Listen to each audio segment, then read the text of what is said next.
ഹരിയാനയിൽ നിയമസഭാ തെരഞ്ഞെടുപ്പ് നടക്കുന്നത് ഒക്ടോബറിലാണ്. ഒക്ടോബർ 1-ന് ഹരിയാനയിലെ ജനങ്ങൾ വിധിയെഴുതും അടുത്ത 5 വർഷം തങ്ങളെ ആര് ഭരിക്കും എന്നുള്ളത്. 90-അംഗ നിയമസഭയിൽ ഇപ്പോൾ 30-40 എന്ന നിലയിലാണ് BJP കോൺഗ്രസ് വ്യത്യാസം. 20ഓളം സീറ്റുകളിൽ JJP പോലുള്ള INLD പോലുള്ള പാർട്ടികളും സ്വതന്ത്രരും വിജയിച്ചിട്ടുണ്ട്. JJPയുമായി ചേർന്നായിരുന്നു ഹരിയാനയിൽ BJP സർക്കാർ രൂപീകരിച്ചതെങ്കിലും ഇപ്പോൾ BJPക്കൊപ്പം JJP ഇല്ല. ഏറെക്കുറെ BJP ഒറ്റക്കാണ് തെരഞ്ഞെടുപ്പിനെ നേരിടുന്നതും. ഈ സാഹചര്യത്തിൽ ഹരിയാനയുടെ സ്ഥിതി എന്തായിരിക്കുമെന്നത് കഴിഞ്ഞ ദിവസം പുറത്തുവിട്ട ഇന്ത്യ ടുഡേ സി വോട്ടേഴ്സിന്റെ മൂഡ് ഓഫ് ദി നേഷൻ സർവേയിൽ പറയുന്നുണ്ട്.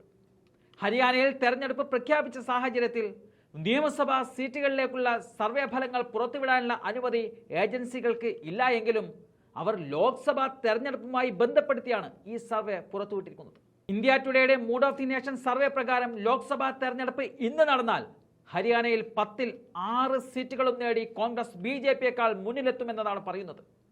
അപ്പോൾ ഒരു കാര്യം വ്യക്തമാവുകയാണ്, ഹരിയാനയിൽ കോൺഗ്രസ് മുന്നേറ്റം തന്നെയാണ്.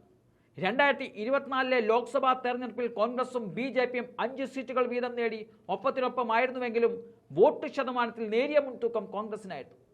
ഇപ്പോഴത്തെ സർവേ പ്രകാരം ഇന്ത്യ മുന്നണി 45.8% വോട്ട് നേടും.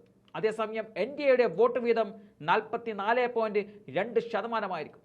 കഴിഞ്ഞ തെരഞ്ഞെടുപ്പിലെ 46.11-ൽ നിന്നും 2%-ലും മുകളിൽ വോട്ട് ഷെയറിൽ BJPക്ക് അല്ലെങ്കിൽ NDA മുന്നണിക്ക് കുറവ് വന്നിട്ടുണ്ട്.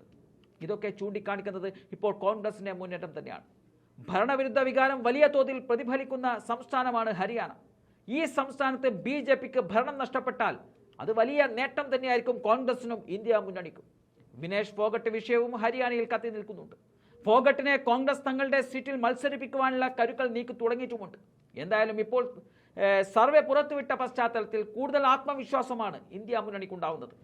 ലോക്സഭാ തെരഞ്ഞെടുപ്പിലെ വോട്ടർ പ്രവണതകൾ വിശകലനം ചെയ്യുന്ന മൂഡ് ഓഫ് ദി നേഷൻ വോട്ടെടുപ്പ് ഹരിയാനയിൽ നിയമസഭാ തെരഞ്ഞെടുപ്പിന് തൊട്ടുമുമ്പാണ് നടന്നിരിക്കുന്നത്.